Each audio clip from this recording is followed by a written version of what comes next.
কলির বাস কোথায়? পরীক্ষিত রাজা কোথার কলিকে স্থান বা জায়গা দিয়েছেন? পুরাণ অনুসারে কলিযুগের অধিপতি কলি যখন রাজা পরীক্ষিতের কাছে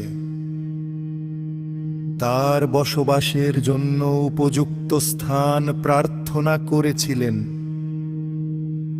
তখন রাজা পরীক্ষিত তাকে নিম্নোক্ত স্থানগুলোতে বসবাসের অনুমতি দিয়েছিলেন, যেখানে জুয়া খেলা হয়,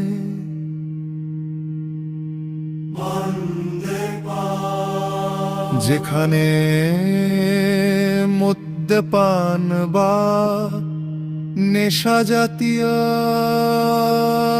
দ্রব্যের আদান প্রদান ও সেবন চলে,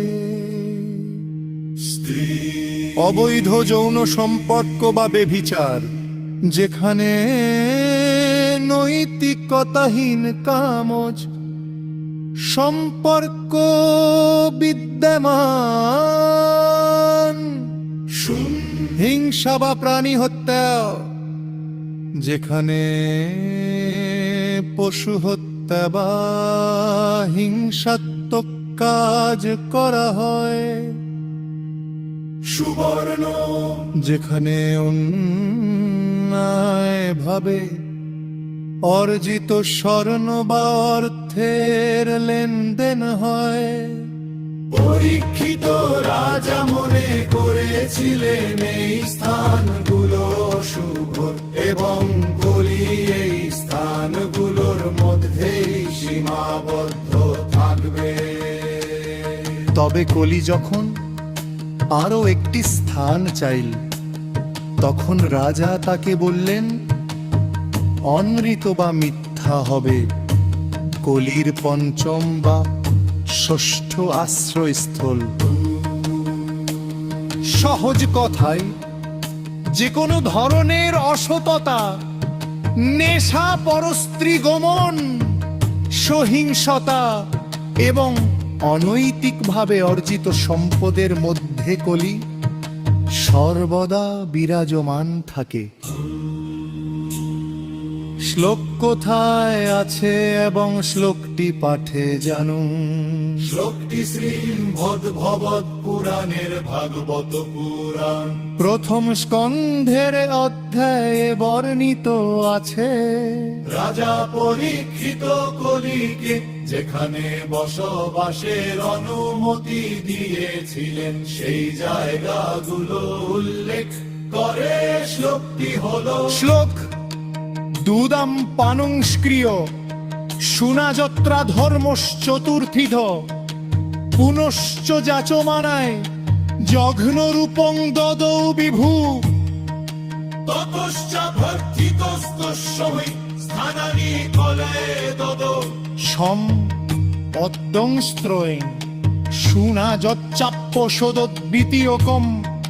শ্রীমদ্ভগবৎ পুরাণ প্রথম সন্ধ ঈশ্বরায় শোকিশুনার্থ। কলি যখন রাজা পরীক্ষিতের কাছে বসবাসের জায়গা চাইল, তখন রাজা তাকে বললেন যেখানে দুধ, জুয়া, মদ্যপান, স্ত্রী, অবৈধ সম্পর্ক এবং সোনা, এই চার প্রকার অধর্ম বিদ্যমান, সেই সব স্থান তোমার জন্য নির্দিষ্ট করা হলো। তখন আরো জায়গা দাবি করলে রাজা পরীক্ষিত তাকে পঞ্চম স্থান হিসেবে সুবর্ণ ধর্মমূলক স্বর্ণ ব্যবহারের অনুমতি দিয়েছিলেন, অর্থাৎ যেখানে মানুষ অনৈতিকভাবে অর্থ উপার্জন বা সঞ্চয় করে সেখানেও কলির বাস। হে শ্রী শ্রীকাল কি ভগবান মালো বাবা কলি থেকে মুক্ত করো, মুক্ত করো হে শ্রী শ্রীকাল কি ভগবান মালো বাবা কলি থেকে মুক্ত করো, মুক্ত করো হে মালো বাবা মুক্ত করো হে।